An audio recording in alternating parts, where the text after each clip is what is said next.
Hoy vamos a hablarles sobre el hueso occipital, hueso que se encuentra en la base del cráneo, en la parte media, posterior e inferior, un hueso impar que tiene segmento de esfera y sus bordes delimitan un rombo.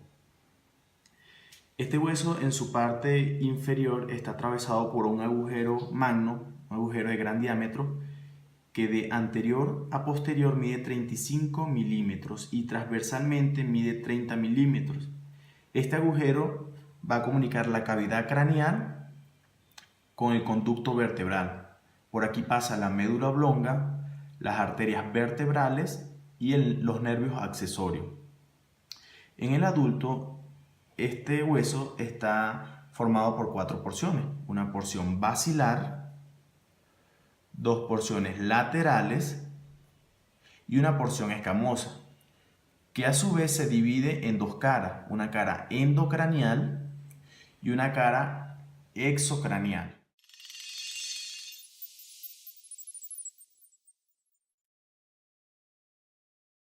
La porción basilar. En la porción basilar está constituida por 4 bordes y dos caras, una exocranial y otra endocranial. Hablaremos de forma cuadrilátera. En su cara exocranial tenemos de posterior a anterior un tubérculo que se llama tubérculo faríngeo. Más anterior al tubérculo tenemos una fosita navicular y más anterior tenemos una fosita faríngea. En el tubérculo faríngeo se va a insertar el rafe faríngeo. A los lados o lateralmente al tubérculo faríngeo va a haber dos crestas que se llaman crestas musculares, en donde se va a insertar el recto anterior de la cabeza, el músculo recto anterior de la cabeza. Anterior a estas crestas va a haber una cresta sinostósica que es inconstante. Y anterior a la cresta sinostósica va a haber una inserción para el músculo largo de la cabeza. En su parte endocranial tenemos lo que se llama el clíbux. Este va a ser la continuación del dorso de la silla del efenoide para que dé paso o esté en relación con el mielencéfalo, la médula oblonga y con el metencéfalo o el puente, haciendo un estilo de puente.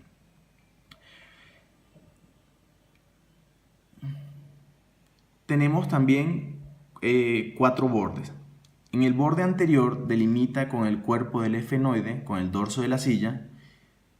En los bordes laterales limita con la porción petrosa del hueso temporal. En su labio superior discurre el surco del seno petroso inferior.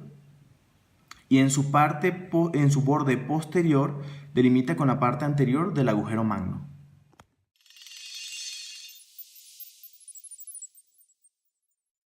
Laterales del hueso occipital. Se hallan situados a ambos lados del agujero magno. Es más ancha y estrecha, más alta y estrecha anterior que posteriormente. Y identificamos dos caras y dos bordes. Un borde medial, un borde lateral, una cara endocranial y una cara exocranial. En su parte exocranial tenemos los cóndilos del occipital, son dos apófisis muy prominentes que van a estar estrechamente unidas al atlas para una articulación del cuello, que es la atlanto-occipital. Anteriormente al cóndilo tenemos la fosita condilia anterior que va a dar paso al conducto del nervio hipogloso. Posteriormente tenemos la fosa condilia, una fosa que es inconstante. Y lateralmente a los cóndilos tenemos la inserción del músculo recto lateral de la cabeza. A nivel endocranial, esta cara muestra anteriormente una eminencia llamada tubérculo yugular, surcada por un canal que ocupan los nervios accesorio, vago y glosofaríngeo. Posteriormente, inferiormente al agujero, encontramos, a nivel de esta parte, encontramos el orificio interno del conducto hipogloso, que comenzaba a nivel exocranial, que da paso al nervio hipogloso. y de manera lateral y posterior por la apófisis yugular tenemos el surco del seno sigmoide. Tenemos los bordes. El borde medial limita lateralmente con el agujero magno y los bordes laterales están divididos en dos partes por la apófisis yugular, la cual se articula con la carilla yugular del hueso temporal.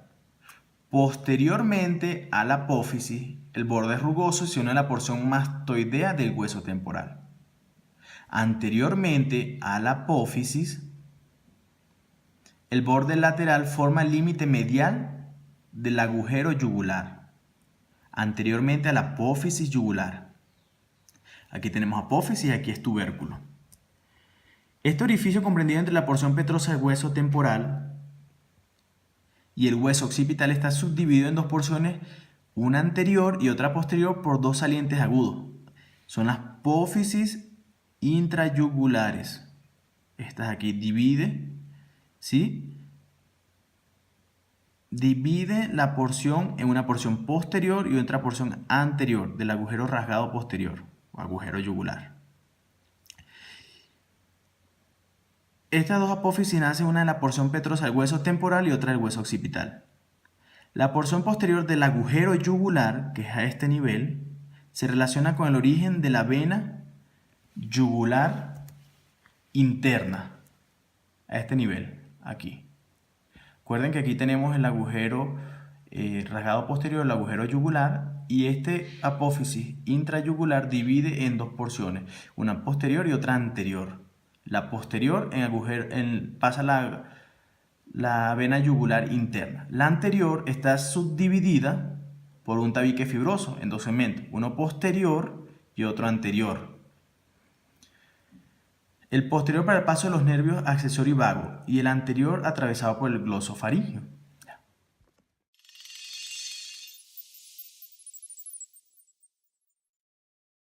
En la cara endocraneal de la escama occipital encontramos en la línea media una protuberancia occipital interna que se encuentra al mismo nivel de la protuberancia occipital externa. De esta protuberancia occipital interna parten lateralmente dos surcos llamados surcos del seno transverso, y verticalmente y ascendente se encuentra el seno sagital superior, y verticalmente y descendente se encuentra una cresta vertical denominada cresta occipital interna, la cual se bifurca hasta llegar al borde del agujero magno, y de esta manera delimita una depresión llamada fosita vermiana. Los surcos del seno transverso y la cresta occipital interna dividen a la cara endocraneal en cuatro fosas, dos superiores y dos inferiores, o también llamadas fosas cerebrales, y las inferiores fosas cerebelosas. Los bordes de la escama occipital son dos: los bordes superiores, que se articulan con el hueso parietal mediante una sutura que es conocida como la sutura lamboidea.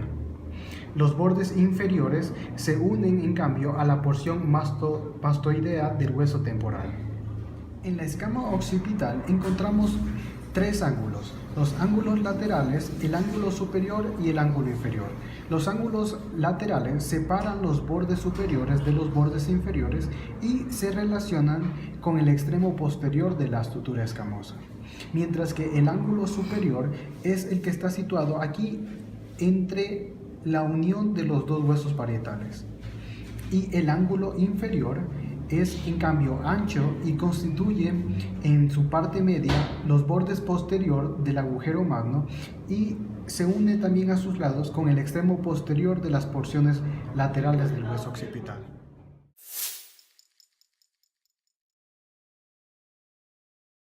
Cara exocraneal de la escama del occipital.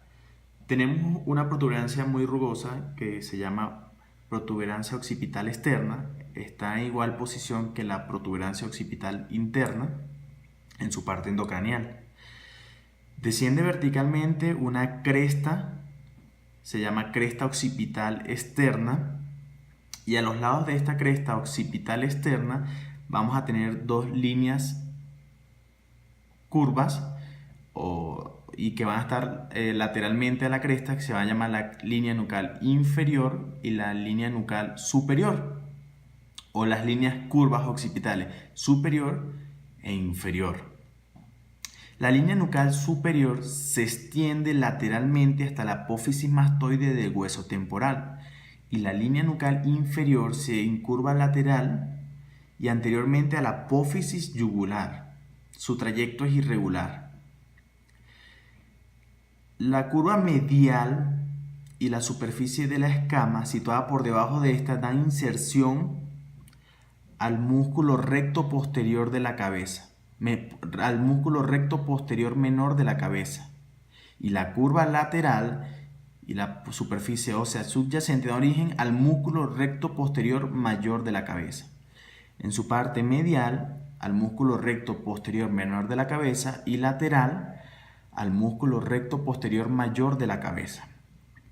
Entre las líneas nucal inferior y superior, de a nivel medial tenemos el músculo semiespinoso de la cabeza y lateralmente tenemos al músculo oblicuo superior de la cabeza.